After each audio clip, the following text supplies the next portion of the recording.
have a great show today. It's a tribute to Elvis. I really know you're going to like this one. We got Elvis's private nurse, Miss Marion Cox, Larry Moss, one of the great all-time collectors of memorabilia in the Memphis area, and a tribute to the late Scotty Moore, who passed away recently. I think you're going to like what you see. And also, we have a clip about Muhammad Ali. He came one year to the Elvis Memorial Service. You'll have to bear with us now. History sometimes is a little fuzzy, but I think we'll get through that one. So hang with us on the show today. Marion Cox, how you doing? I'm good, George. How are you? Miss Nurse, huh? That's right. Well, first time I met this lady, she had a little pill box on her head, white pill box. Her outfit was perfect. Yep. It was pleats. I mean, when he pleats, it was all pressed or something. Mm-hmm. What floor were you on, Miss Cox? I had 17 Madison East, I think it was, when I met Elvis. Is that when it was? Mm-hmm. It was either 17 or 18 Madison East. That's the old Baptist Hospital. That's right. Now, how did you get assigned to Elvis to... Well, Dr. Nick came up on the floor one day and took me aside and said that Elvis was sick and he needed to bring him to the hospital, and he wanted him on my floor. And I said, oh, okay. And he said, do you have a suite available? And I said, well, I do have, and I can lock it till he gets here. So just let me know. And he said, well, now I want you to take care of him. And he said, he's going to come in the morning. Well, that was on a Friday. And I said, Dr. Nick, I won't be here tomorrow, but whoever's in charge, I'll have them take care of him. He said, oh no, you got to be here. You got to be here. And I said, I don't give it 2 days off a week. And he said, please, if you won't do it for Elvis, do it for me. And I said, well, I'll do it. You know, I'll do it. I'll come in on my day off. So what happened? Which I did. And I came in on my day off. And you know, George, it's real funny. They called me about 5:30 and said that he was ready to go to the hospital. I got ready, got in there. And when I walked in that outside door at Baptist, I knew he was already there. I mean, you can believe it or not, there was nothing but pure static electricity in that building. Wow. And I got on the elevator and went straight up to my floor, and my night nurse was at the desk, and she said, Miss Cox, he's already here. And I said, I know it. And I went in my office and took off my coat and hat. And you know, I'd never been an Elvis fan. I later told him that. It's a funny story in itself. But anyway, as I walked down that hall, the closer I got to that room, the more excited I got. And I walked in that room, and Linda was shaving him, and Vernon, and Joe, and maybe Dick. I'm not sure who the third one was, but there were... Maybe Jerry Schilling? No, it wasn't Jerry Schilling. But anyway, I walked in and looked at him, and he looked at me, and Dr. Nick immediately said, this is Joe, and this is so-and-so, and this is Vernon, and whatever, and he said, and you know who this is? I said, yeah, I think I know who that is. So when they left within 5 minutes, and as they went out the door, Joe said, Boss, Joe Esposito said, Boss, we have to talk about private duty nurses for you. And Elvis said, well, I'm going to talk to Miss Cox first. And so they left, and we sat there and visited. He got to know me, I got to know him. And a movie came on, Brian's Song. Oh, yeah. And we both cried all through that movie. Yeah, great. And all he wanted was, of course, I gave him his medications and checked his blood pressure and all this, that, and the other. I wore my uniform. And he, so finally about 1:30, he said, what do you want me to do about private duty nurses? And I said, honey, that's entirely up to you. What do you want to do about private duty nurses? He said, well, I'll have them if you want me to, but I want you to take care of me. Mm-hmm. And that was, you know, I took a Hippocratic oath a long time before the government ever thought about it. And I've never broken it. And so the things that he told me then are still confidential. I've never discussed it. You hold on to those. Some days we'll get you off to the side with me and you and Jerry Schilling. We'll share some stories. Talk. Ms. Cox, we got a few minutes here, but talk about your CD. I see a CD there and a book. Well, let me tell you about this book. It never would have come to be had it not been for Vernon Presley. Okay. And the reason it came to be was... Show him so the camera can get a shot of it. He was, Vernon was in the hospital for some test, and I had gone up to see him, and he was very, very distraught about the bad books coming out about Elvis. And so I told him, I said, Vernon, I've written my memories of your son And actually, Bob was the one I suggested that I do that so that when I got too old to remember, I could go back and read my book, read my notes. And I had 2 of those secretarial type notebooks that I had written all this in, and I had them in my camphor chest at home. And so I told Vernon what I had done. I said, I've written down my memories of your boy, but I said, there's nothing bad in them, because I knew nothing bad about him. No. And he said, can I read them? And when I took them to him, he went home the next day and called me 2 days later at the hospital and said, would you come out and have a cup of coffee with me?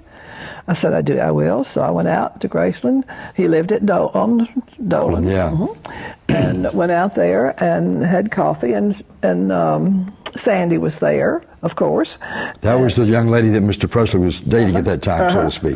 Sandy Miller. And so we had coffee, and then he picked up my 2 notebooks, and he said, I want you to do something for me. And I said, I'll do anything I can for you, Vernon. He said, I want this published. I said, I can't do that. He said, why? And I said, Vernon, I never took a salary from Elvis the whole time I was with him. I'm not going to make money off of him now. Oh, you got a tribute to Elvis coming up? I do. The Elvis Presley Memorial Dinner charity event, the 12th of August at the Lindenwood Christian Church. Are tickets still available? Yes, they are, and they can write to me or call me, and they don't know my number, but they can find it on Facebook. They can go Google me. Okay. Ms. Cox, thank you for coming down. We do it like that. You got it down pat. Marion Cox, Elvis's private nurse, Memphis Sounds with GK. George Klein at Memphis Sounds, helping to promote our music heritage here at the library, but we need your help. We need your support. The number to call is 901-415-2833. Larry Moss, my man, how you doing, Larry? Great, George. Ladies and gentlemen, this guy right here, Larry Moss, I've known for many, many years, is probably one of the top collectors of very valuable, what would you call it, Larry? Elvis collectibles. memorabilia. Elvis, and you've got so many wonderful things today. He has got, ladies and gentlemen, a couple of very historic guitars and a very historic robe. We'll talk about the guitars in just a moment, but Larry Moss from Memphis, Tennessee, has Elvis Presley's very first guitar, a K guitar, the guitar that Elvis's mom, Gladys, bought him at a hardware store in Tupelo, Mississippi. And then he gave that guitar to Red West, and we'll get into that in just a few minutes. Then you got Scotty Moore's guitar. Bless his heart, Scotty Moore passed away just recently. What a great guy, what a great musician, and very loyal to Elvis. That's why we're bringing Scotty's guitar out today. Larry Moss, tell us a story about Elvis's first guitar. Well, the guitar, like you said, was bought at Tupelo Hardware Store for Elvis's 11th birthday. Can you hold it so the camera can get a shot of it? Yeah, sure. Yeah, there it is right there. Be careful now. Yeah, it's pretty fragile and in pretty rough shape, but like I said, Elvis had gone with his mother to Tupelo Hardware Store to get a birthday present for his 11th birthday. When they went into the store, they saw a .22 rifle up on the wall, and Elvis wanted the rifle. His mother didn't want him to have the rifle. He kind of, again, he's 11 years old. He kind of whined and threw a little bit of a fit. And the store clerk, a man named Forrest Bobo, pulled the guitar out from under the counter and convinced Elvis to sit down and start playing with it a little bit. And eventually Gladys convinced him that if he would take the guitar and forget about the rifle, that his mother would pay the difference.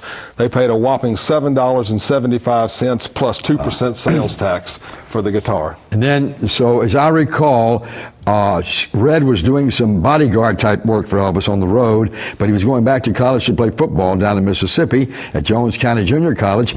And so he had given Elvis had given Red tell Red that story. Well, they were working together a little bit, had been traveling around. Elvis was doing the local performances and things like that, and they'd gone to Florida and came back, and on the way back, Elvis bought Red a car. They walked off and left him in the lot. He didn't know how to drive the car. He eventually gets back to Memphis and realizes he'd never gotten a chance to even say thank you. So from there, he goes straight over to Elvis's house. They lived on Getwell, yeah, in East Memphis. That's right, at the time, to say thank you. And because he was leaving the next morning, like you said, to go down to Jones Junior College and play football on a scholarship. And he was there and getting ready to leave. And Elvis had been traveling, working with Red, and Scotty had been teaching. That's right. Scotty had been teaching Red how to play the guitar. And so Elvis went in the back and came back out with this guitar and handed it to him and said, "Here, I want you to take this to college with you because I want you to keep practicing and keep learning because you're doing pretty good. And I've been watching what Scotty's been teaching you. And that's how he got the guitar. Well, that was Elvis's guitar. That is. That is a very historic. That's the guitar that Elvis played on all those early Sun records. In the very beginning, the very first Sun record, all through high school, the stories of him bringing his guitar to school. That's right. And the talent show at Humes High School and things like that. I was there. And Old Shep, and certainly that first recording that he supposedly made for his mother, but we know that was more of an audition or whatever that he was trying to get Sam to look at.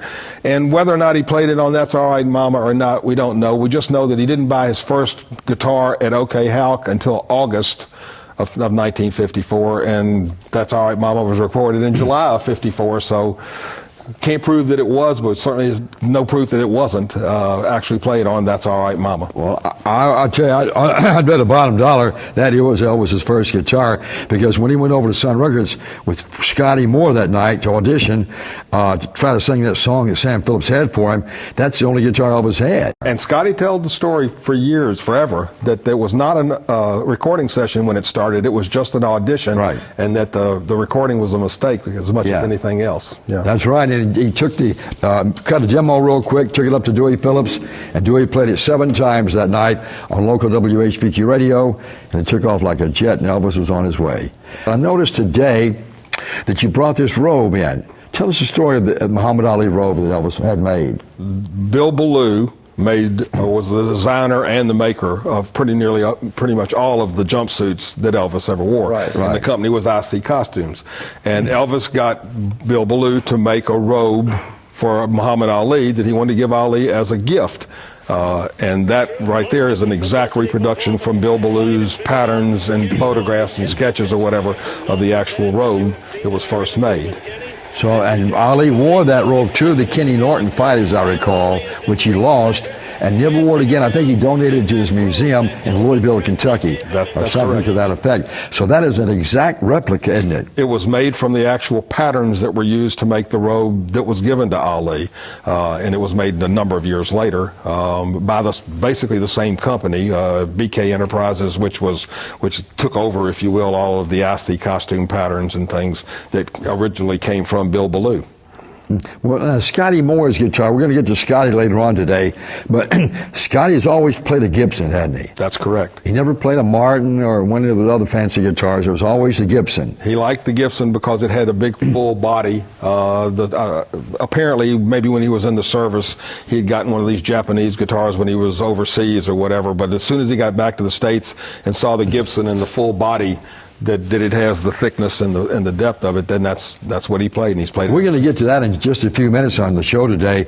But Scotty Moore, how many Gibsons did he have, Larry? I know that he had this one for all of the Sun records.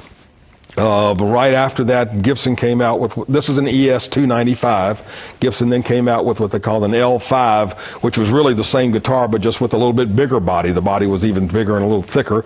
And again, the bigger the body, the more Scotty liked it. And that's when he got that, and that's what he played through the later years. There have been maybe 3 or 4 other guitars later in the late years, but for the purposes of the Elvis recordings and playings and stuff like that, it was either this, the ES 295 on the Sun record, or the Gibson L5 after that. That is actually how people ask me, why did Elvis play a Gibson? Well, because Scotty was playing a Gibson, and he told me, and this Gibson people sent him, so well, look, here's one for Presley, see if he likes it. And Elvis liked the Gibson and used it all the time. Yeah. Well, Larry, thanks for coming down, my man. What a great interview with you, man. I hope I could go on and on with this guy, you know, man, because he comes from our family, so to speak, in North Memphis, and we knew his brother and his daddy and everybody, and your sister and all that stuff. Larry, thanks for coming down, and you're a jewel itself from Memphis, Tennessee, because I don't know anybody in another part of the country that's got what you got, especially on Elvis Presley. Thank you. Other than Graceland, you know. Thank you. Yeah. Thanks for coming down. Larry Moss, GK, Memphis Sounds.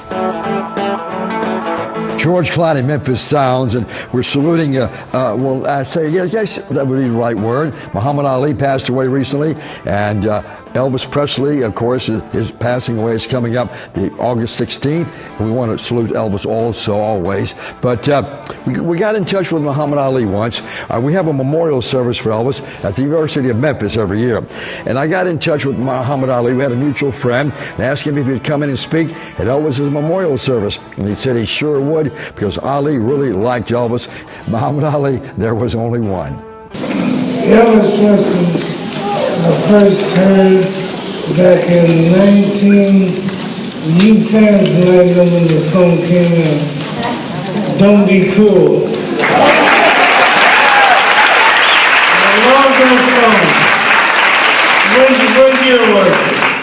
Some year old. They really won me. I never heard a song so beautiful. I can't sing. You know what, keep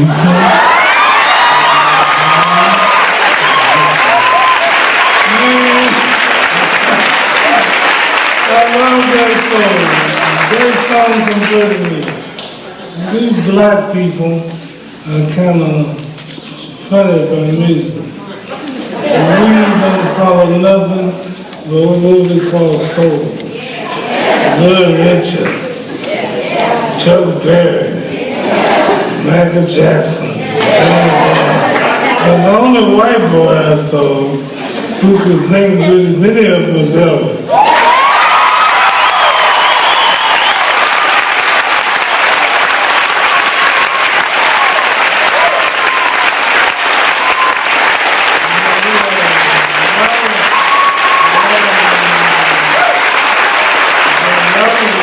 Great singers who are black, and I'm one who believes in black pride and blacks have a chance as good as anybody.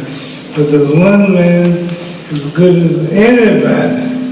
I mean, all the brothers together, I heard none no better than Elvis Presley.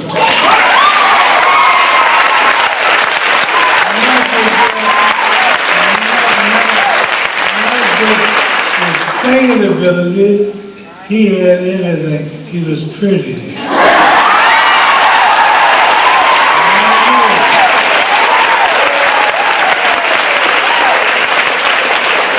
you come to boxing, nobody has the class, the style, the wit, the speed, the beauty.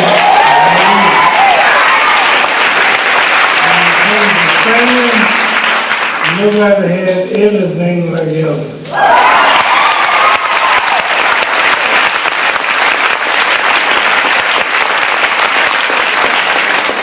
Plus, I understand he did a lot for poor people. He had a good heart, he helped them. He just wasn't a person who was great with talent, but great in spirit and had God in his heart. And this is great too.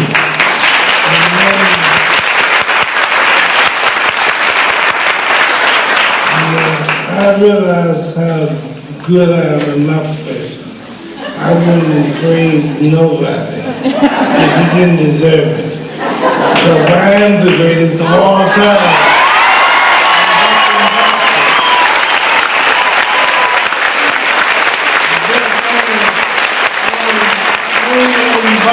That's in boxing. And I'm telling you, not just you all the Elvis fans are natural and you praise Elvis. He's of European race, you are. But I'm black, I'm Islamic, I'm 100% different from you, and I tell the world Elvis is the greatest of all time.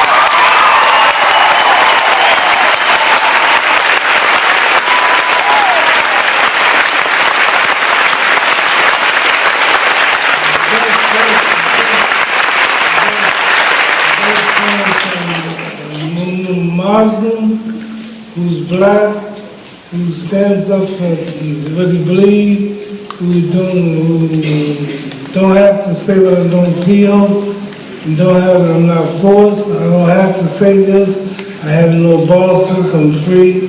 He's, to me, one of the greatest singers, actors, all around. man of all time.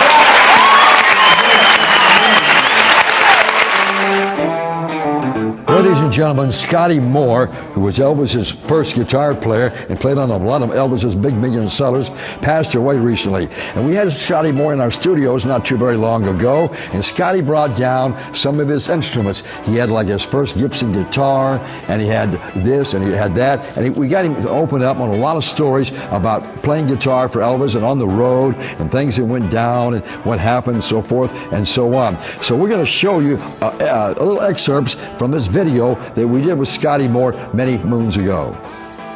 Scotty Moore, my man. Boy, we've been making this for a long time. Miss Gail, I can't reach that far. Miss Gail Pollock, anyway, That's Scotty hit her on the enough. hand or something That's over close enough. there. But, you know, I didn't know until I read you. By the way, Scotty has out a new book. That's why he's on tour promoting the book, and also that guitar. We'll talk about that later today. But Scotty has a new book called Scotty and Elvis Aboard the Mystery Train. And I'm lucky enough to be on the back of the book because I'm going to read you what it says.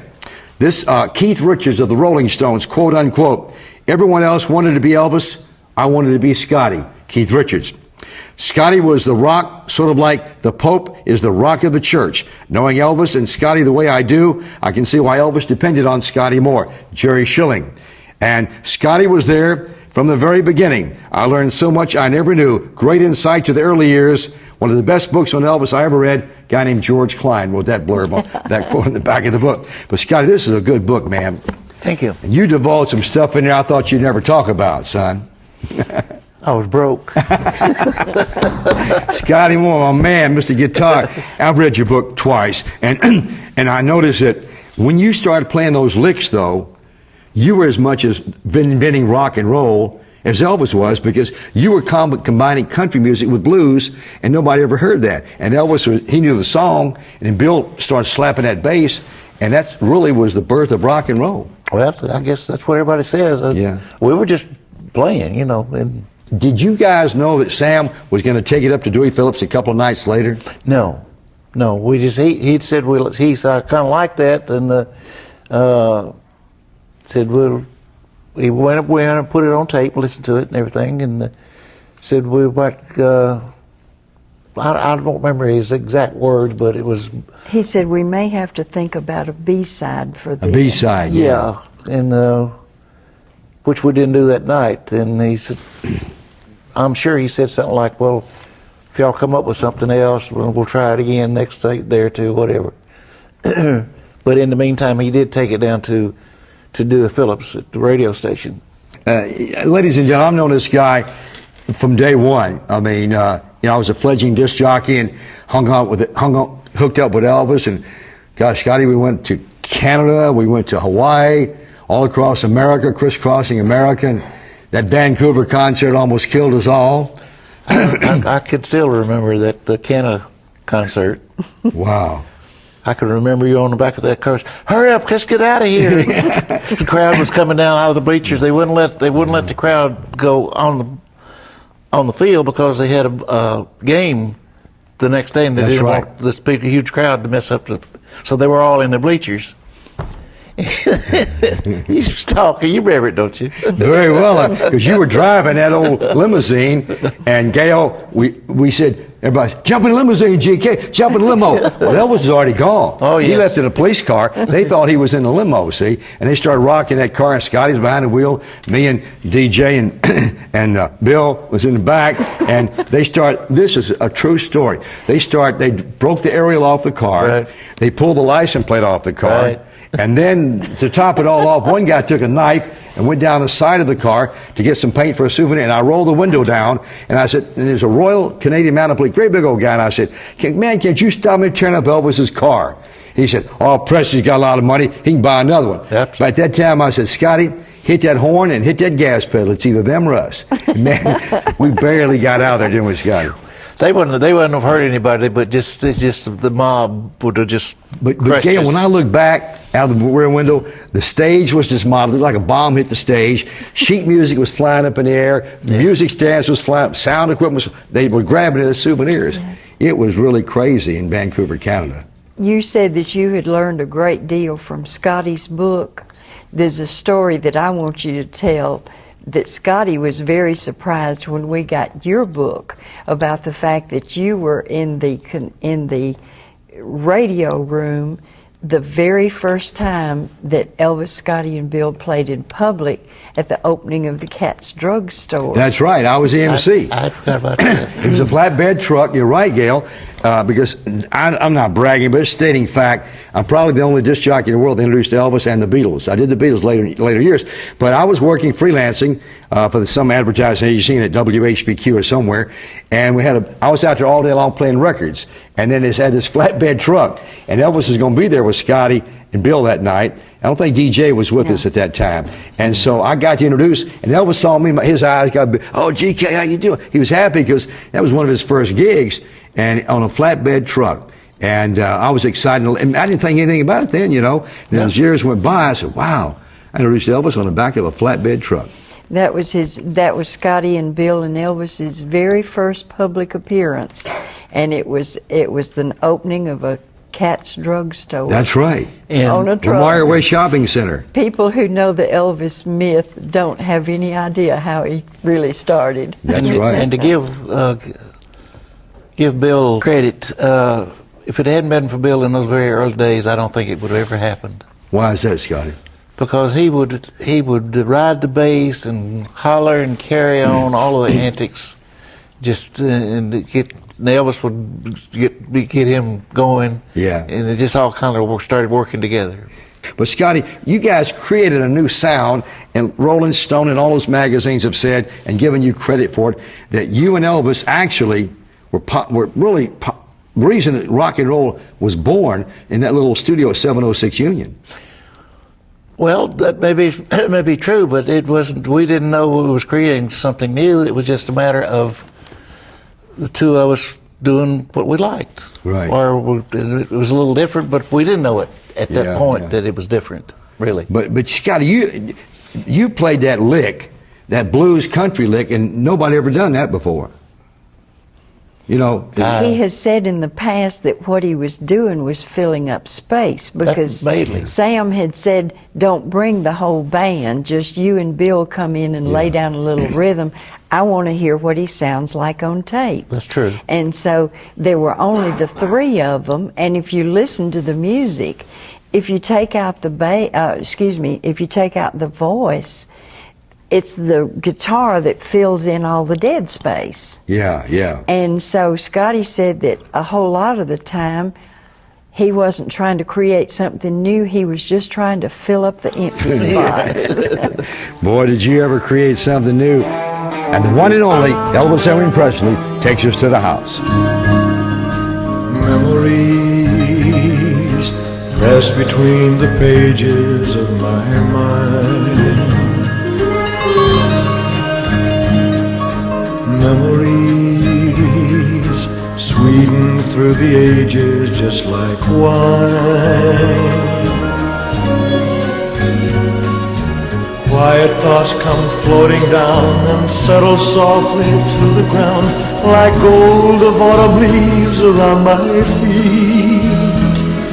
I touch them and they burst apart with sweet memories.